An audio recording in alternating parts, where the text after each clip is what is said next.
السلام علیکم دوستانو، اسیا کپ سږکال بیا نه ترسره کیږي.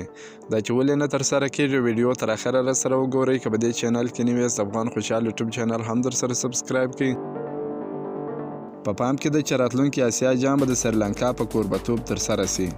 د سیالیو لپاره د کرکټ اسیایي شورا وخت په ډاګه کړی و، خو اوس یو ځل بیا داسې اوازې دي چې د سریلانکا په کوربهتوب راتلونکي شل اوريزه اسیایي جام چې د جون په لومړۍ نیټه پیلیږي د هندوستان او نیوزیلینډ د چمپیونشیپس د سیالیو له امله به یو ځل بیا وځنډول سي. که هندوستان کرکټ ملي لوبډله راتلونکي ټیسټ لوبه مساوي یا وګټي، نو مستقیما به د نیوزیلینډ سره د ټیسټ چمپیونشیپ سیالیو ته لاره پیدا کړي.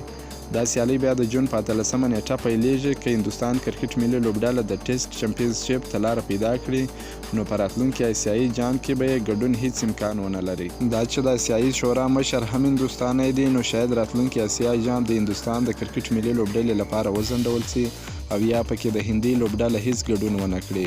یاد دې وي چې په 2020 کال کې اسیایي جام د پاکستان په کوربهتوب ترسره کېده، خو د کرونا وایرس له امله د دغه جام 2020 کال ته وځنډول شو. په هغه وخت کې د پاکستان کرکټ بورډ رئیس احسان مانی او د سریلانکا کرکټ بورډ رئیس شمامي سلیوا دې نتیجې ته ورسېدل چې راتلونکي اسیایي جام به د پاکستان پر ځای د سریلانکا په کوربهتوب ترسره سي.